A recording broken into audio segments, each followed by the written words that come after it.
Assalamualaikum warahmatullahi wabarakatuh. Kami dari kelompok Tren IT Computing kelas Sistem Informasi. Kali ini kita akan mempresentasikan tentang Tren IT Computing dengan beranggotakan 1. Saya sebagai Fahmi Idris, 2. Marcella Tri Amanda, 3. Rika Amelia Santi, 5. Nurul Sri Rahayu.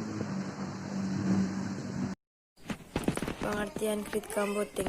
Grid computing adalah penggunaan sumber daya yang melibatkan banyak komputer yang terdistribusi dan terpisah secara geografis untuk memecahkan persoalan komputasi dalam skala besar. Yang kedua, grid computing adalah sebuah sistem paralel yang memungkinkan banyak komputer yang terpisah namun tersambung via jalur komunikasi yang dapat menggunakan sumber daya yang sama. Sumber daya di sini merupakan tenaga komputasi kapasitas. Komputasi kapasitas penyimpanan data, sensor, jaringan komputer, dan bandwidth. Yang ketiga, grid computing adalah sebuah bentuk cluster atau gabungan komputer-komputer yang cenderung tak terikat batasan geografi. Di sisi lain, cluster selalu diimplementasikan dalam suatu tempat dengan menggabungkan banyak komputer lewat jaringan. Konsep dasar grid computing. Yang pertama, sumber daya yang dikelola dan dikendalikan secara lokal. Yang kedua, sumber daya yang berbeda dapat mempunyai kebijakan dan mekanisme berbeda, mencakup asal sumber daya komputasi tersebut, pengelolaan sistemnya, sistem stroke berbeda, serta kebijakan yang dipercayakan kepada user yang sama pada sumber daya berbeda pada grid. Yang ketiga, sifat alami dinamis, sumber daya dan penggunaan dapat sering berubah. Yang keempat, lingkungan kolaboratif atau bagi e-community, komunitas elektronik di internet. Yang kelima, 3 hal yang disaring dalam sebuah sistem antara lain resource, network, dan proses. Selanjutnya, elemen-elemen dalam grid computing. Hardware atau sumber daya meliputi database, manajemen penyimpanan, manajemen sistem, server aplikasi, dan sistem operasi. 2. Software. Software merupakan bagian dari middleware, yaitu lapisan software yang terletak di antara sistem operasi dan aplikasi yang berfungsi sebagai penghubung komunikasi antara objek dari sistem yang berbeda. Contoh, Globus Tofu, Windows, Microsoft, Com atau Ditom, dan Unicron. 3. Brainware. Brainware adalah orang yang memelihara dan memakai komputasi grid. Selanjutnya, manfaat grid computing. 1. Teknologi grid computing mampu menjadi solusi bagi perusahaan-perusahaan untuk memiliki suatu sistem informasi yang berteknologi canggih, yang mampu mendukung kinerja perusahaan dengan biaya yang lebih murah. 2.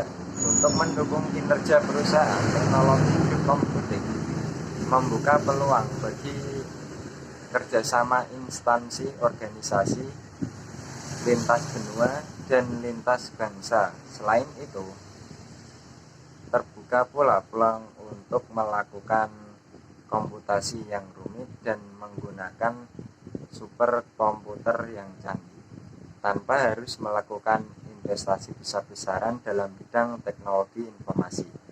3. Grid computing juga menjadi suatu hal yang menjadikan perusahaan yang menjanjikan bagi perusahaan karena lebih hemat biaya. Selanjutnya, sebagai cara untuk mencegah masalah yang mungkin tidak dapat dipecahkan tanpa sejumlah besar daya komputasi. Selanjutnya, menunjukkan bahwa sumber daya dari komputer dapat kooperatif, dan dimanfaatkan secara sinergis. Selanjutnya, manfaat grid computing. 4. Digunakan grid computing dalam sistem pada level perusahaan akan memberikan banyak manfaat baik yang langsung maupun tidak langsung. Sebagai berikut, grid computing menjadikan peningkatan utilitas dan fleksibilitas yang lebih besar untuk sumber daya infrastruktur aplikasi dan informasi. Kemajuan dan perbaikan kinerja bisnis biaya rendah, apalagi aplikasi transaksional. Grid computing bisa memberi penghematan uang, baik dari sisi investasi, modal, maupun operating cost-nya. Grid computing juga mendongkrak kecepatan komputasi dan mesin-mesin yang ada. Grid computing dapat meningkatkan efisiensi dan produktivitas. Yang selanjutnya, karakteristik grid computing. Yang pertama, pemakaian bersama sumber daya yang terkoordinasi setara yang tidak berada di bawah suatu kendali terpusat. Yang kedua, menggunakan protokol-protokol dan interface yang standar, terbuka, dan serbaguna. Yang ketiga, dapat memberikan kualitas layanan atau QoS yang tinggi. Yang selanjutnya, model atau metode grid computing. Yang pertama, masalah komputasi berkinerja tinggi pada grid dipecahkan dengan menggunakan komputasi atau parallel computation. Komputasi paralel adalah metodologi untuk merancang aplikasi agar dapat dieksekusi pada lingkungan komputer paralel. Yang kedua, metode untuk pembuatan program tersebut adalah parallel programming. Program paralel dapat menggunakan model MPI atau grid RPC. Yang pertama, MPI.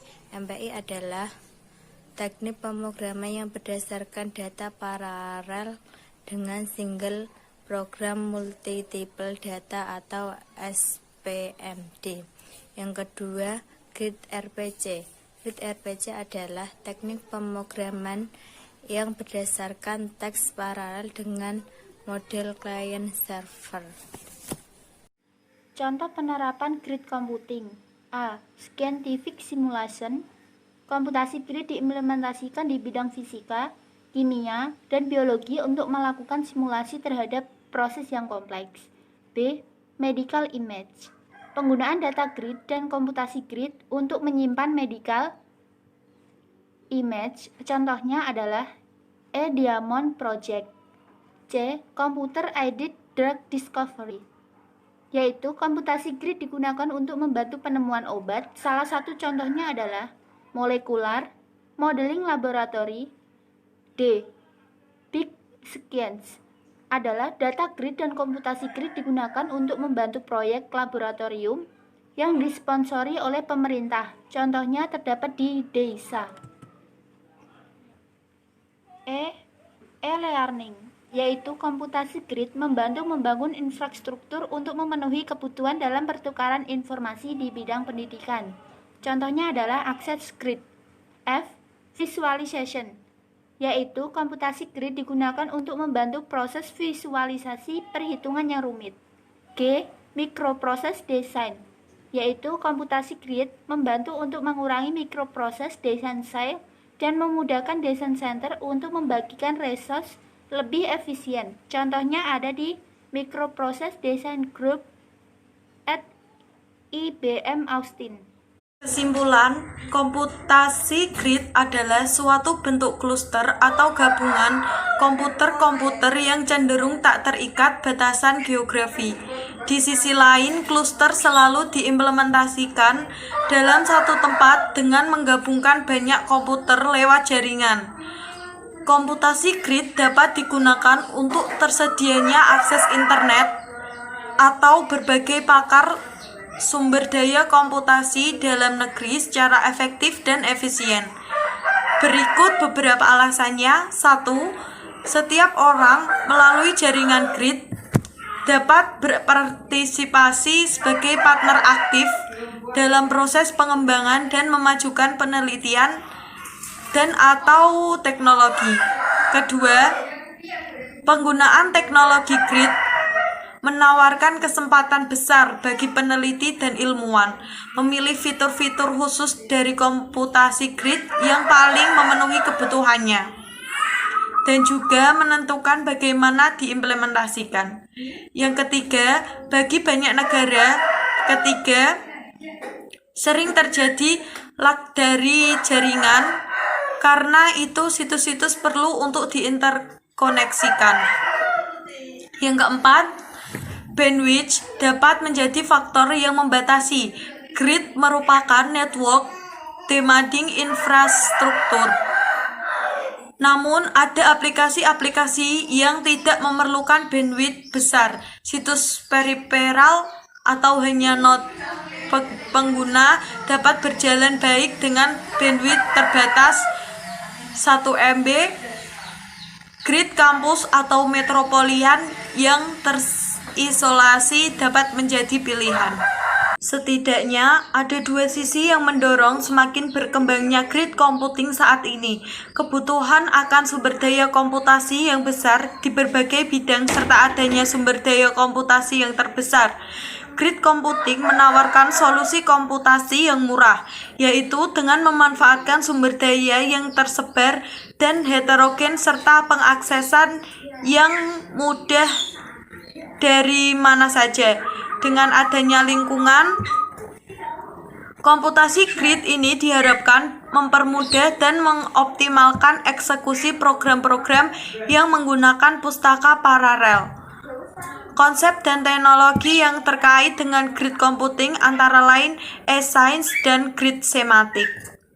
Apabila ada tutur kata atau penyampaian yang kurang sempurna, mohon untuk dimaafkan. Kami dari kelompok Grid Computing pamit undur diri. Wassalamualaikum warahmatullahi wabarakatuh.